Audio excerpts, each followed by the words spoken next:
అసలు దావీదుని దేవుడు హృదయానుసారుడని ఎందుకన్నాడు? మీరు ఎవరైనా చెప్తారా?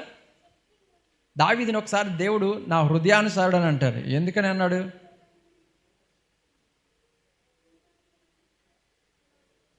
హల్లెలూయా. చూడండి, నేను ఇంకొక విషయాన్ని చెప్పి 2-3 విషయాలను ఇంకొక విషయాన్ని చెప్పి ముగిస్తాను.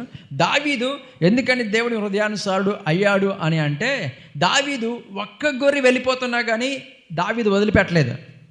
కొంతమంది గొర్రెలు కాసే వాళ్ళు ఏం చేస్తారంటే, 100 గొర్రెలు ఉన్నాయి కాబట్టి ఆ ఒక్క గొర్రె వెళ్ళిపోతూ ఉంటే ఎల్లో కలర్ వీటిని కాపాడుకొని తోలుకొని వెళ్ళిపోదాం తొందరగా ఇక్కడ నుంచి, మళ్ళీ అది కూడా వచ్చిందంటే ఇంకొకటిని చంపేసేసి మొత్తం అన్ని చంపేస్తే వీటిని మాత్రం కాపాడుకుందాం, దాన్ని ఇంకా వెళ్ళిపోయింది కాబట్టి వదిలేద్దాం అని చెప్పి అనుకుంటారు.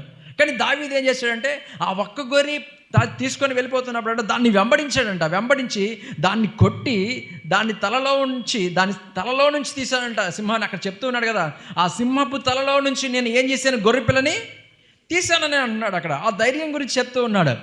అంత గొప్ప ధైర్యం అక్కడ చూశాడు. అందుకనే ఆ సింహాన్ని కాపాడిన విధానం దావీదు దగ్గర నుంచి దేవుడు చూసినప్పుడు దేవుడు అనుకున్నాడు, నా హృదయము దావీదు హృదయము ఒకటే. ఎందుకని దావీదు హృదయము దేవుని హృదయం ఒకటే అయిందనంటే, దేవుడు ఒక ఉపమానం చెప్తాడు. మీకు ఎవరికైనా గుర్తుందా? 100 గొర్రెలు మేపుతూ ఉన్నప్పుడు ఒక కాపరి అంట ఒక గొర్రె తప్పిపోయినప్పుడు ఆ గొర్రె కోసం ఏం చేస్తాడంట, ఈ 99ని విడిచిపెట్టి ఎక్కడికి వెళ్తాడు, ఆ ఒక్క గొర్రె కోసము వెళ్తాడంట. అదే దావీదులో దేవుడు చూశాడు.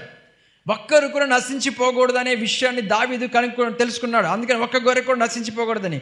దేవుని యొక్క కాన్సెప్ట్ కూడా ఇదే, ఆయన హృదయంలో కూడా ఉంది అదే. అందుకనే ఏ ఒక్కరూ నశించిపోకూడదని, అందరూ అంతటా మారు మనసు పొందవాలని ఆయన చూస్తున్నాడని చెప్తున్నాడు దేవుని యొక్క వాక్యంలో నుంచి. ఆయన ఏమంటున్నాడు, ఏ ఒక్కరూ నశించిపోకూడదని ఆయన యొక్క ఉద్దేశం.